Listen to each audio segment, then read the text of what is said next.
Quel constructeur automobile ne rêverait pas de remporter les 24 heures du Mans? Alors imaginez la fierté d'Audi, triple vainqueur de cette course mythique en 2000, 2001, 2002 et même, diront certains, en 2003 sous la robe de la Bentley, sœur jumelle au sein du groupe Volkswagen.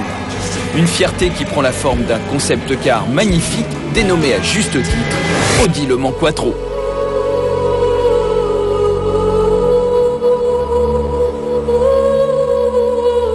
Ne résistant pas à ses charmes, vous en proposer un essai était devenu à turbo notre obsession.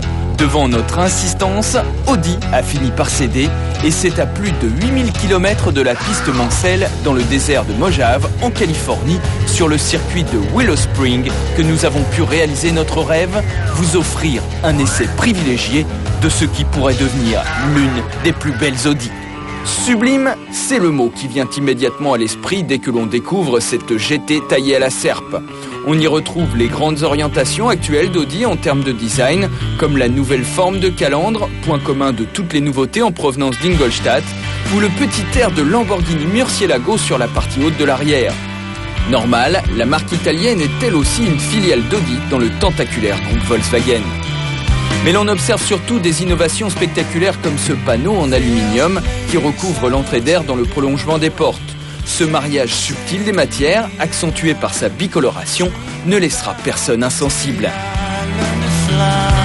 Côté technologie, l'utilisation une nouvelle fois sur un concept car de phare et de feu à diode prouve que ce principe va se généraliser sur les modèles de série.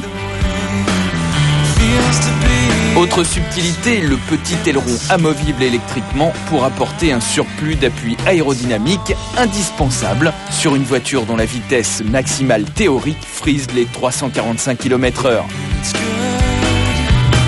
Mais ce qui attire le plus le regard lorsque l'on s'approche, c'est la vue imprenable sur le moteur qu'offre la vitre du pavillon. Il faut dire que lorsque l'on porte en son sein un V10 biturbo de 610 chevaux avec injection directe d'essence, on n'hésite pas à l'exhiber.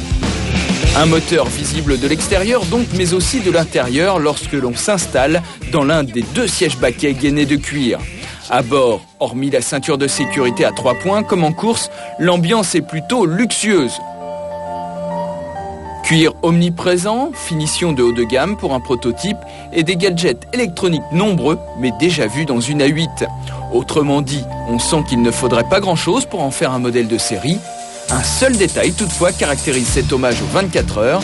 Sur l'un des magnifiques compteurs à écran LCD, un mode affiche le tracé du circuit du Mans et les rapports de vitesse correspondants. Inutile au fin fond de la Californie, mais totalement magique.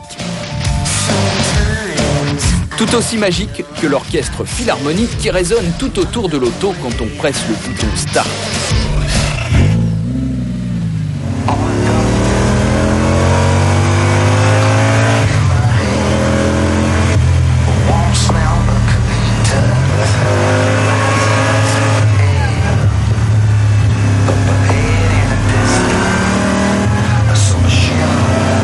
Et oui, cela beau être un prototype de salon, la Le Mans Quattro roule.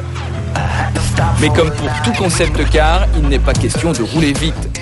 30 km/h maxi en courbe, 70-80 en ligne droite, difficile à tenir quand le V10 rugit sous votre pied à la moindre sollicitation. Alors plutôt que des impressions de conduite, incomparables avec une voiture normale, c'est plutôt un sentiment que je vais vous livrer. Plébiscité par le public à chacune de ses sorties, et après avoir vécu une journée à son bord, nous serions très étonnés si la Le Mans Quattro ne débouchait sur un modèle de série.